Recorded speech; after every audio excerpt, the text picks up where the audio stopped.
هلو جايز، عاملين ايه؟ السلام عليكم. انت عارفه ان في حد كتب لي ما تقولش السلام عليكم، لا السلام عليكم. هنا ورايح هغير السلام عليكم، ده الدحيح كده. السلام عليكم ورحمه الله وبركاته عزيزي المشاهد في حلقه جديده من برنامج الدحيح. النهارده جايين نقول لكم شويه نصايح ازاي يا جماعه تبقوا متجوزين ومبسوطين، ازاي تتبسطوا في حياتكم الزوجيه الجميله اللطيفه الخفيفه. خلينا انا اقول اول نصيحه. كل الرجاله متجوزين بيشتكوا انه الست لما بتزعق لهم فصوتها بيعلى فبيتخانقوا فبيطفش بره البيت او هي بتطرده بمعنى اصح. فانا هقول لك تعمل ايه اول ما صوتها يعلى. انت داخل مثلا الباب لقيتها بتقول لك انت كل ده كنت على القهوه سايبني. اول ما هي تقول كده انت بتبتدي ترقص.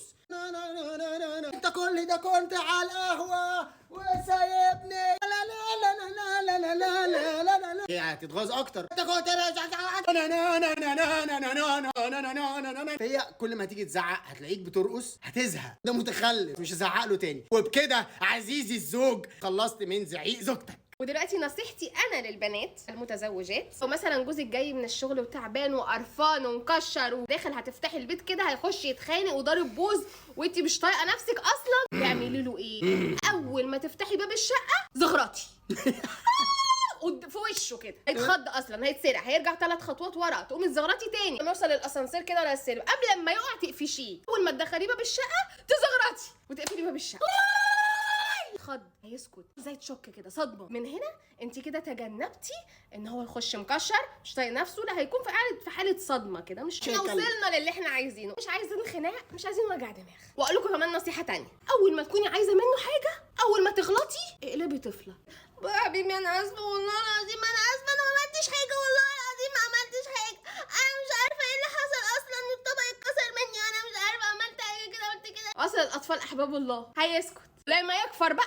خطة يهود مش بني ادمين. وطبعا يا جماعه المفروض الراجل يساعد مراته في البيت. لازم كل الرجاله تساعد في البيت، امال ايه؟ يعني مثلا انا اطبخ، انت هتغسل مواعين، انا اغسل، انت تنشر.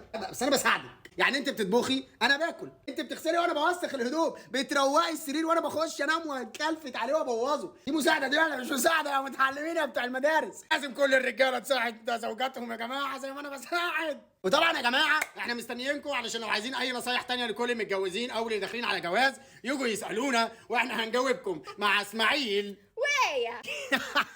ما تنسوش يا جماعه تعملوا فولو الايه عشان هناك بتتعلموا عليها انجليزي الرسم. وما تنسوش يا جماعه تشوفوا سكتشاتنا اللي فاتت، السكتشات اللي جايه كل يوم الساعه 7 في فيديو عندي وعند ايه. ومن البدايه للنهايه انا معاكي هي ايه. سلام. See you later. السلام عليكم. يا ابني انت عايز تشلني؟ ايه ده في ايه؟ عايز تموتني ناقصه عمر؟ ليه بس؟ اتصلت بيك 20 مره مش بترد ليه؟ كنت نايم.